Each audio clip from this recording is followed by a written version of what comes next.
You've been told all the things on how to grow your podcast, but still you're like, Zeal, coach, I don't know what to do to grow my show. So help me up because right now my growth is slow. Anyways, I was going there. I was going to rap for you, but I'm not going to do it. I'm not going to do it.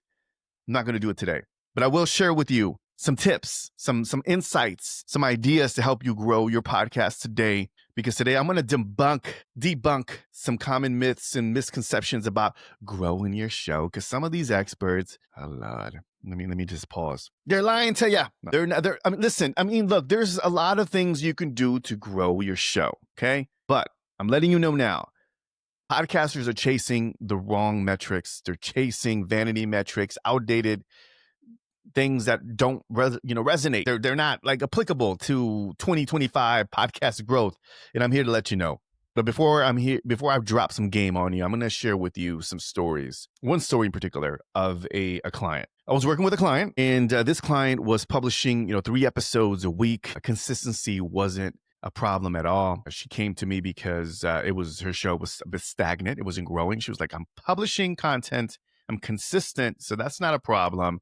But this expert, said that I should be publishing more content, and that would equal more downloads. But I'm doing it, Coach Ozeal, and it's not happening.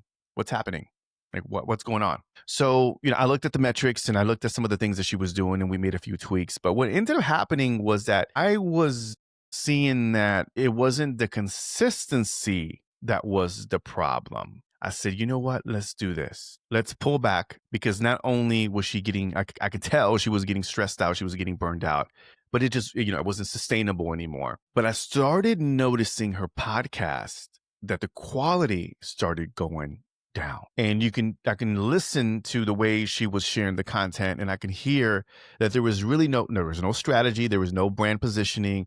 She was just going through the motions because this podcast coach, not me, said that, she needs to be promoting more, publishing more content. And that's what she did. And nothing was happening. It started getting worse and worse. And I'm like, and I started looking at her consumption rate. Her listener retention was dropping. And I'm like, people are just not feeling the content.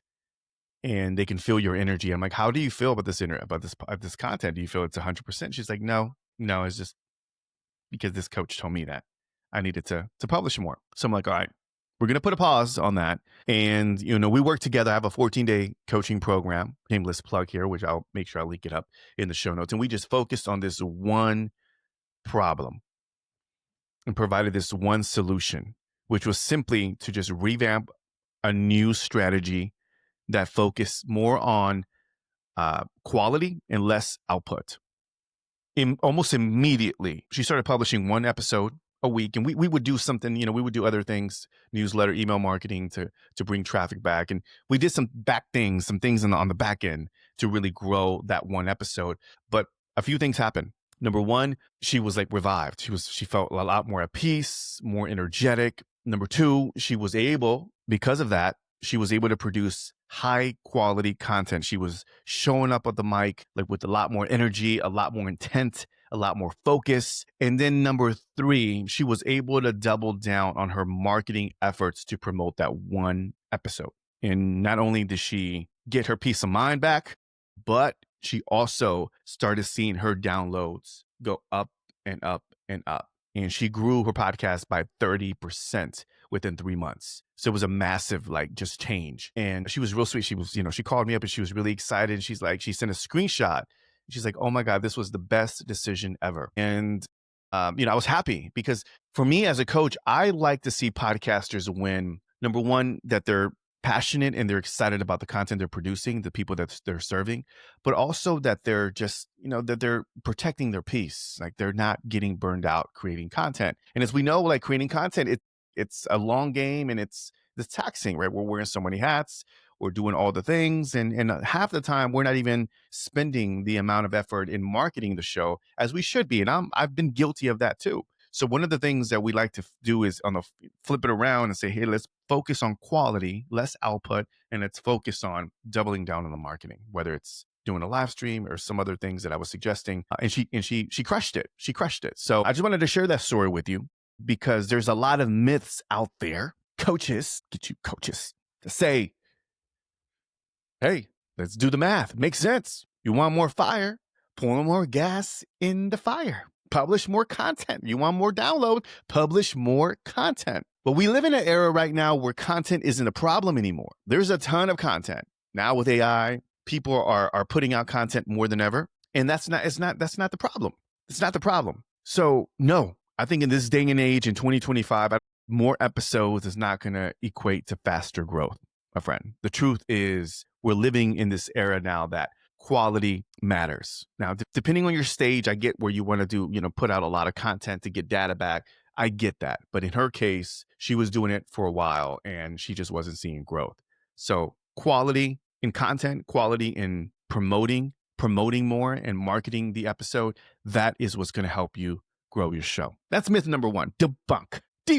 I'm out. Hold on. Just kidding. Second thing, y'all. Second thing. All right, here we go. Myth number dos. Social media is my main growth marketing engine. That's how I grow my show. And I'm here to let you know that social media will not grow your show. Attention, you will get. Brand awareness, you will get. Should you be on social media? Absolutely. It's organic. It's free. You should be on social media. But what ends up happening is a lot of podcasters will promote on social media, but they just post and ghost. They're done. Like one and done. I'm out. Check out my podcast episode, listen to it, yada, yada, yada. They've seen it all before. And it's just shameless promotion. And here's a little fun fact. People don't go on social media to go click off and listen to another podcast or listen to a new podcast. They don't. So the truth here is what matters is discoverability and growing your show is having good podcast SEO, making sure you're using keywords, it's interest-based, it's a topic, it's a title that's going to grab your attention, it's something that's going to speak to someone's pain point, so SEO is a lot more important than ever. And collaborations convert much, much better than social media tactics. Collaborating, being on other people's shows, just promoting with other creators. I find that to be a lot more helpful. A share by another creator, giving some context, is going to help grow the show a lot more than just simply just posting and ghosting. So that is myth number 2. Social media is just like, social media is the thing. I just post and that's it. I'm done. Not going to grow your show. And please don't hire like a social media agency to do that. That is just, don't get me started on that. That's not going to happen either. Okay. All right. I digress. I'm going to get some hate mail from like social media managers. Like, what did you just say? I dare you. Social media, man. So listen, collaboration, podcast, SEO, having good titles, having good, interesting content over everything. All right, let me get back to it. Zero focus, man. I'm on some energy today. Are y'all feeling a different kind of energy? I'm tired, maybe.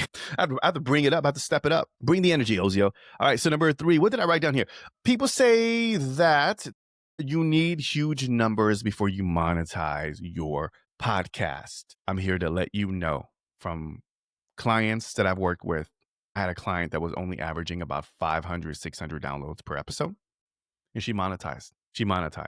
Oh, don't believe the hype. You can monetize small audiences with, here we go. Here's the key word, with the right offer. Let me repeat that again. You can monetize your small audience with the right offer. If you are, especially in a niche, there are brands out there that if you have 500 to 600 downloads and it's positioned right, that's a lot more attractive to an advertiser than, let's say, just spending it on a magazine ad or something like that. Or like, they want to, and a lot of these brand sponsors where you really don't know, and I don't want to get on a tangent with this, they want to experiment. They want to try new things, especially if you're getting those downloads and it's a very targeted audience. If you just reached out and said, hey, I have an aligned audience that would love to know more about your product or service. I get about 500 to 600 downloads an episode. I release an email, have an email newsletter. I got some social media presence. Now you're giving them the whole omni marketing muscle, the channel, all the channels, and all the things to be able to help them promote their product or service.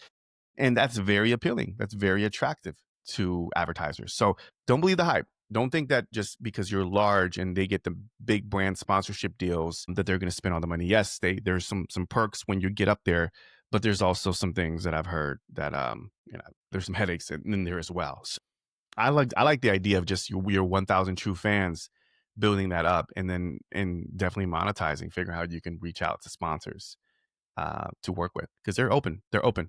I went to a conference last year and they were saying that sponsors were saying, we want to work with creators. It's just nobody wants to reach out to us. So FYI, reach out to a sponsor today. All right. Yours truly, Coach. I think that's it. That's it. Let me know if there's anything else. If you're interested in growth strategy, if you're interested in one-on-one coaching, if you're tired of just going on and believing all the lies and getting bad coaching and you want to work with me on a one-on-one basis, come talk to me. Let's book a discovery call. I promise you, I'm not going to sell you anything. If I have a 14-day coaching program, I have everything from low ticket. Well, not, I want to say low ticket because it's, let me edit that out. I don't mean low ticket. I mean, it's an affordable coaching program. And you could tell, see, I'm not a salesperson. I'm not a salesperson when I chopped it up. But it's an affordable coaching program for anybody, especially for indie podcasters. And then I have more of a more in-depth one-on-one coaching programs. You can click on the link down below. Yeah, I'm definitely tired. And check it out and let me know what you think. And if you're interested, let's book a call. Let's chat and we'll go from there. All right. That is it, y'all. This is Ozeal. Hopefully this was super valuable to you. Make sure if this resonated, you can share it with a friend. Tag me on social media at The Real Ozeal. And yeah, just let me know what you thought about this podcast episode. I brought a different type of energy today. I don't know. Let me know. Let me know if you like this Ozeal because I brought it. I feel really good. Thanks again for checking out the Creator Factor podcast on YouTube and on your favorite podcast app. Till next time, peace and uno, one love. I'm out.